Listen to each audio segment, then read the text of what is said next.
So just a question to the department. Is the department aware that another fuel tanker is on the way to Australia, having left an Indian refinery that uses Russian oil as feedstock, which essentially makes it 2 ships bound for Australia, potentially filled with sanctioned oil? Senator Dr. Christian Hurst, First Assistant Secretary, Europe Division. Yes, Senator, we are aware of the shipments you're referring to. How much do you know about Australian fuel actually originating in Russia and being laundered through India? Senator, we've been in close consultation with the industry to get a deeper understanding of this challenge. It's a complex challenge and something we've been working closely with the sector on. So when you say that it's a challenge, can you elaborate more on which part of it is challenging? So Senator, being able to trace specifically the origins of substantially transformed product there's no existing international regime that allows that to be done. It's something that we are aware is a complex problem, and which is the reason we're consulting closely with the sector on this challenge. Has the department contacted Border Force at all to ask them to stop these ships from unloading this tainted fuel? Has discussions been had?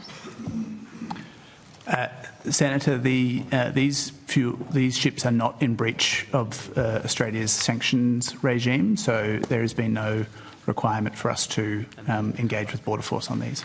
Senator, perhaps if I can add to this, and I think you asked me a question in the chamber about this, and I made clear the government's position. Of course, what the government wants to do is to, with other countries, restrict the revenue that enables Russia, Mr Putin's war machine, in support of the people of Ukraine. We have imposed strict sanctions and other measures to restrict the import, purchase and transport of oil that is coming from or originated in Russia. The measures have resulted in Australian imports of Russian energy products falling to zero. We have also lowered the oil price cap. I think we did that mid-September, alongside the European Union, the UK, Canada, New Zealand and Japan. And the logic of that is to drive down the market value of Russian crude oil. And we in June also added to our sanctions regime by sanctioning over 150 shadow fleet vessels. So these are vessels that Russia utilises to try and avoid the sanctions. As I said to you in the chamber, what you are talking about is energy products which come via third countries. We don't have, unfortunately, the mechanisms that we would need to track and monitor those. We are engaging with industry, and officers may be able to assist me on that, how we might place further pressure on Russia's oil revenues. What I would say, and I think I said this publicly, what you are reflecting, I think, is a concern in the community, and we would say Australians do expect their businesses to ensure that their supply chains don't inadvertently fund Russia's illegal and immoral invasion of Ukraine, and business should uphold that responsibility and expectation. The EU has announced its intention to ban, but it's not issued any guidance as to how it intends to do that.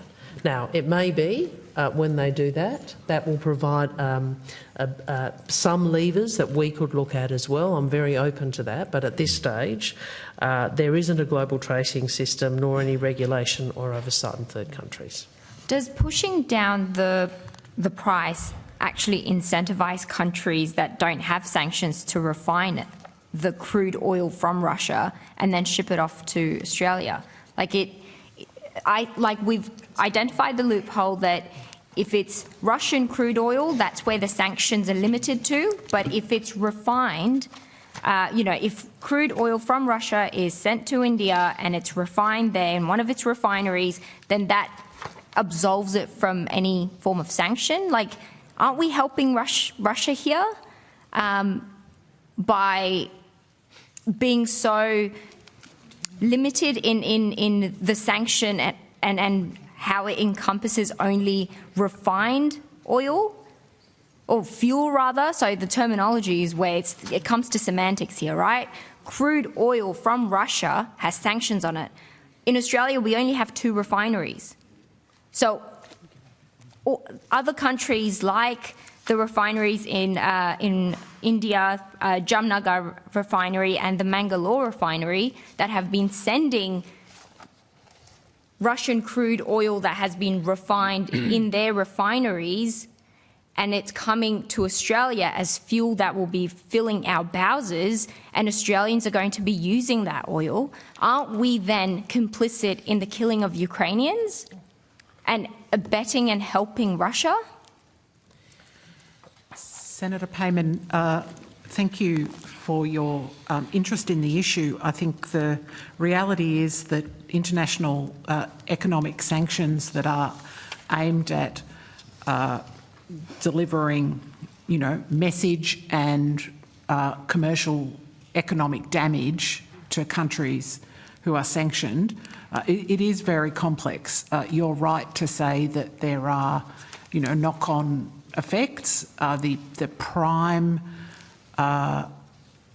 objective of the original price cap measure taken by the EU and endorsed and supported by many countries, including Australia, was of course to limit income that Russia earned on global markets from its oil exports.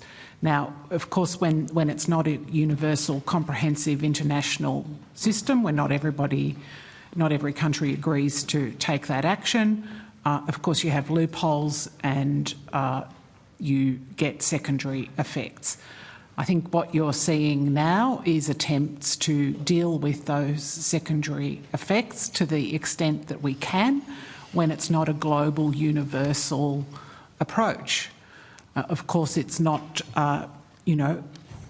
easy or straightforward to do that. In fact, it's unprecedented. So it's not surprising to me that it takes some time to work out how to try to mitigate against the sort of repercussions after the first round effects. I would say that you can control some things easier than others. The direct imports to Australia of Russian energy products have fallen from $80 million at the time of Russia's invasion to zero. I understand, but... So that's what we have control of. Yeah. We are now trying to work with partners on mitigating, well, if you like, unintended effects of trade diversion and how those refined products then flow through global markets. So would you, as DFAT or the government, consider sanctioning refined oil from countries that are accepting Russian crude oil? Senator, one of the standard refrains you will hear from officials in this committee is that we don't speculate about future sanctions, and that's the case. Has DFAT or any other agency contacted companies like BP in Western Australia who are bringing these laundered fuel products into Australia? I think that those questions are really for other ministries and ministers, and I know that have been covered in estimates this week. Yes, I thought questions were asked of resources about that, Senator, but I might be wrong. I thought it would fall within DFAT's purview, but I'll look into that. I think the point is the supply chain point that I tried to make, which is the expectations of the community, and in the absence of in the challenges that governments face for the reasons that I and the Secretary have outlined, also needing the private sector to exercise its responsibilities. Okay, thank you.